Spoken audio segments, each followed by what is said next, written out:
Well, what is it really that we don't want to believe about a cyber attack? Number one, that it's possible. We really don't want to believe that. I know I don't want to believe it. I try not to think about it. And if I wasn't a praying person, I probably would be a little bit alarmed at this juncture. But we've been told by the powers that be, the authorities, that it's very, very possible that there are cyber attacks that have been planned against us, practiced against us, and that there are many various shapes, kinds, types, and they can bring down various types of systems. And while I am by no means any expert at this, I'm trying to remember what I have read and what I have seen, and I know for sure that the power grid is one of the things that has been stated openly and repeatedly that is at risk. Now, not being a negative person most of the time, I'd like to think I'm not a negative person most of the time. Um, Most of us don't like to focus on those kinds of things because it's kind of spooky, kind of spooky to say the least. And there, of course, there's different varying degrees of things that could come down, but uh, without a doubt, the power grid is one of them. Uh, Not wanting to get into scare tactics or spooky things here. But it's pretty well understood that there's quite a number of other things that could falter, things that we depend upon.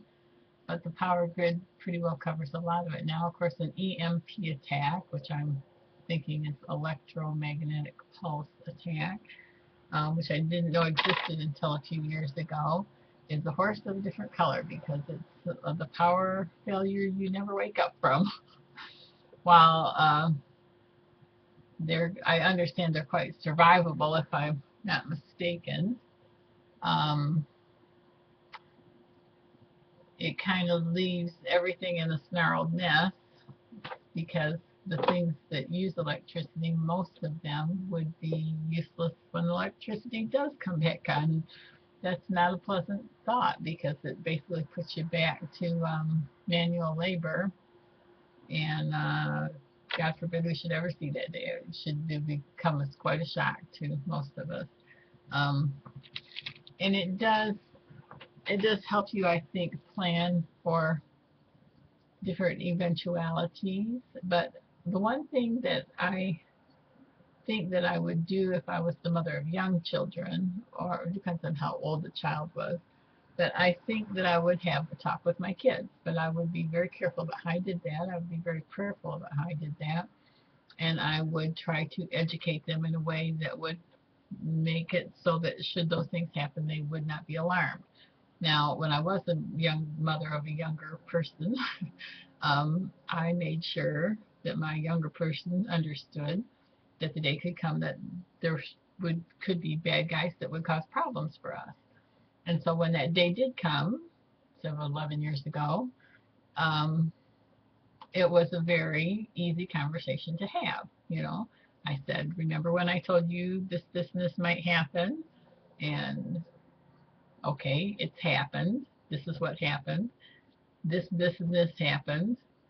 And, if it gets worse than that, I'll come back to school and get you, bring you home.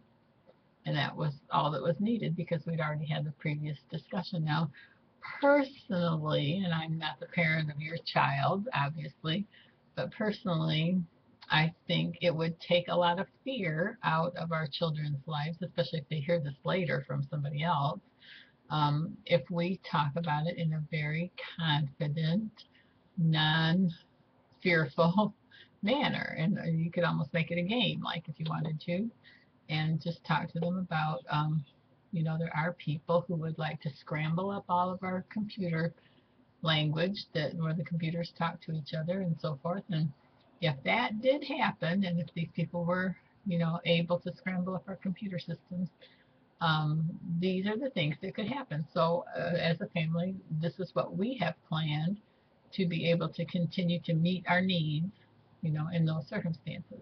So, if we can't use our stove because our stove doesn't work because we don't have electricity, this is what mom and dad have planned, or mom or dad, whichever, have planned. Grandma and grandpa have planned.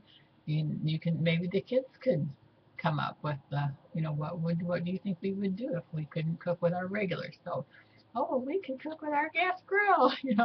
Start with a gas grill, and then you say yes, you could cook with a gas I can't say it, gas grill, and then go on to other cooking methods. We have buddy burners.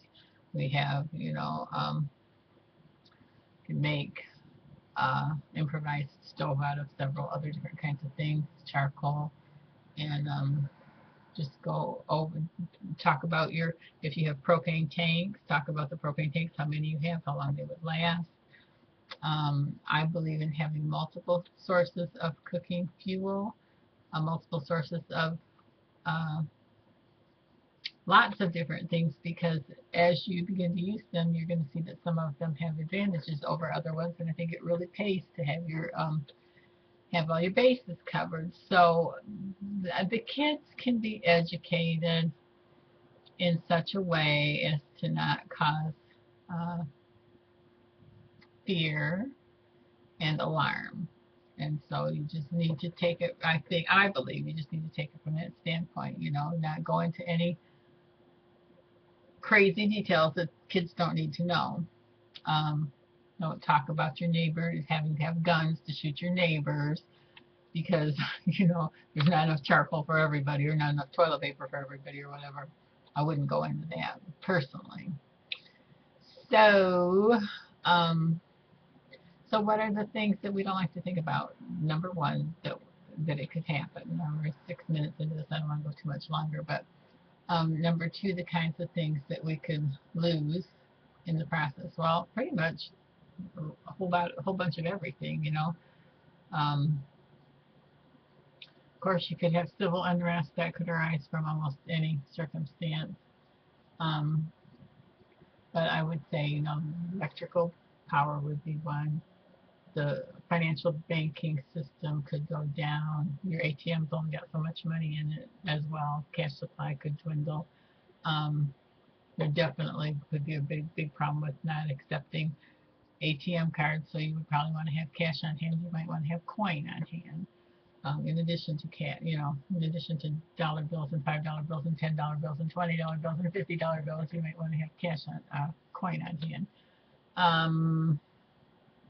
And then obviously supply of all the things that you normally use, but the water could be one that could be a real big question mark as to whether or not you'd have a safe water supply. So the water, electrical, the financial, transportation, possibly if it was an EMT, anything mechanical, as far as from what I understand, anything electronic and mechanical is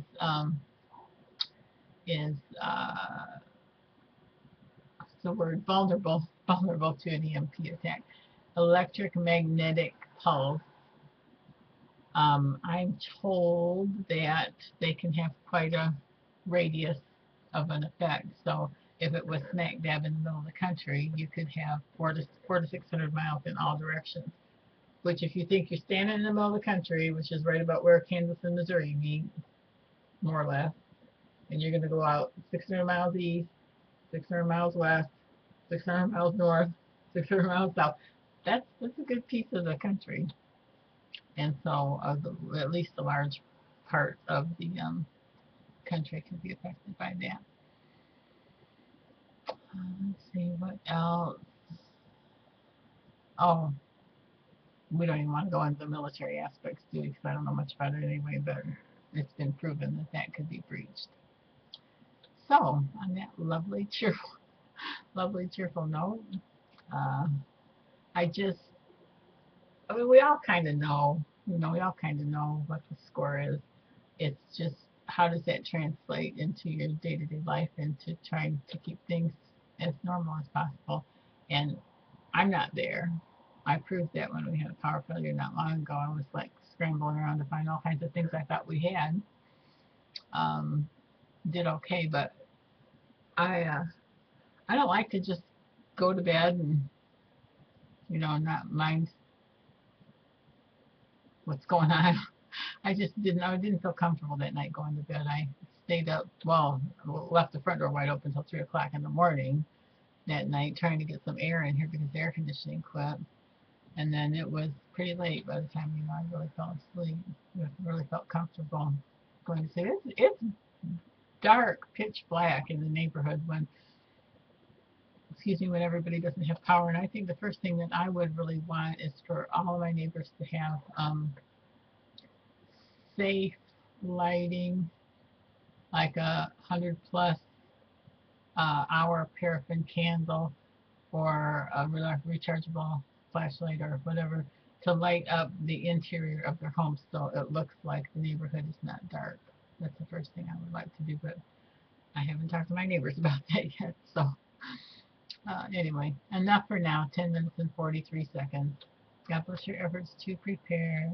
Make a list of the possible things that would come unglued if we would have a serious cyber attack that was successful. Apparently, we're pretty vulnerable from everything that I've heard. Apparently, it's not that difficult to do. But let's hope we're just all on the right side of the line with God, so that He'll continue to watch over us and keep us prepared. God bless your efforts to prepare. Make a list. Check it twice, so you can have light and cooking fuels and all those other things. So you can eat more than just beans and just rice. Bye for now.